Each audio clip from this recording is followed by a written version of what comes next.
Tout le monde prépare des œufs comme ça après avoir vu cette idée géniale.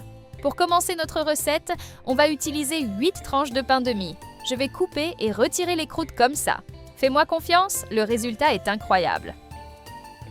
Juste après, je vais utiliser 6 œufs durs. Nous allons piquer chacun d'eux avec des cure-dents de cette manière. Et avant que j'oublie, dis-moi de quelle ville tu me regardes pour que je t'envoie un coucou spécial.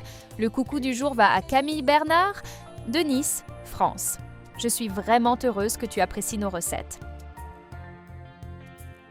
Maintenant, on prend un de ces œufs durs avec son cure-dent et on le pose sur une tranche de pain de mie.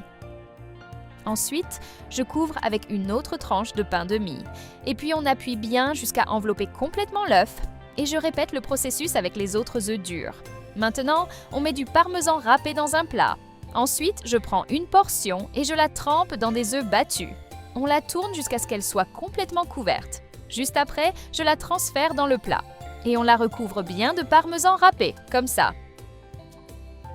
J'adore les recettes comme ça, simples à préparer, mais avec un petit truc différent qui surprend dès qu'on goûte. Ensuite, je réserve et je répète le processus avec les portions restantes. Il y a des étapes qui font toute la différence dans une recette, et celle-ci en fait partie parce qu'on voit déjà comment tout commence à s'équilibrer, en créant une base qui définit non seulement la texture, mais aussi l'apparence finale du plat. Même si c'est une recette simple et pratique, elle a une présence qui attire l'attention.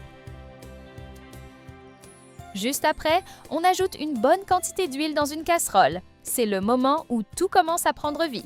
Ensuite, je mets notre recette à frire.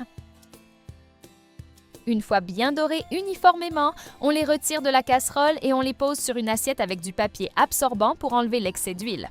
Ensuite, je répète la friture avec les portions restantes. Cette étape a l'air simple, mais elle garantit un résultat parfait.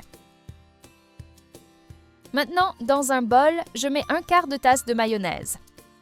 Ensuite, on ajoute 2 cuillères à soupe de moutarde.